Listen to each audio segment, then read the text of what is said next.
by this honorable court, presiding judge, to the defense. The lady may proceed.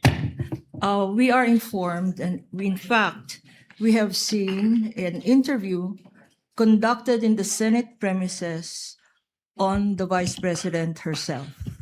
And she had been quoted as saying that she is expecting a bloodbath and a bludgeoning, but she will not, her head may be blooded but unbowed.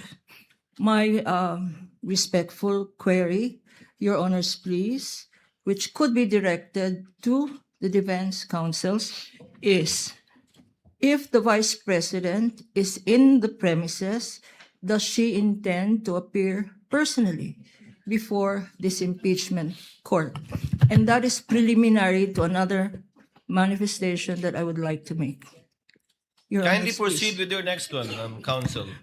Because the chair is not yet sure if it will even address this to the counsel for respondents or will simply answer the query of the counsel for respondents. This is relevant to the presentation that we will be making this afternoon, Your Honors.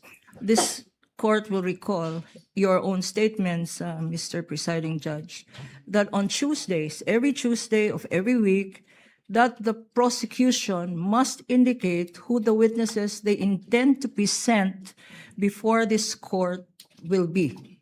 This is to enable the impeachment court to issue, when appropriate, and if deemed necessary, a subpoena for such witness. And that is my query this afternoon, because an presentation of witness on the first article that we will be presenting, which is grave threats and acts of sedition, Your Honor. One of the key witnesses, hostile, albeit hostile, would be the Vice President. And therefore, if we can inquire if it is her intention to again appear in the premises of the Senate, because we are already respectfully informing this honorable court that we will manifest, that we will have a written request for her presence in connection with this article on grave threats, Your Honor. That is the relevancy of my manifestation. The chair would like to rule on the manifestation and request of the counsel for prosecutors instead of throwing the question to the counsel for respondents, for the simple reason that I do not want to the parties to engage in a debate before this court. You can very well do that with the presentation of your witness through direct and cross-examination, redirect and recross. To answer, the impeachment rules do not mandate nor require the respondent to attend any hearing or trial of the impeachment court.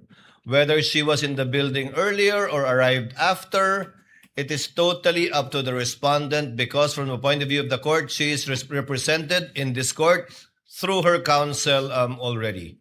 Should the counsel for the prosecutors desire to call the respondent herself, the court will act on that motion and request once it is made and or filed, and need not make a ruling at this point in time.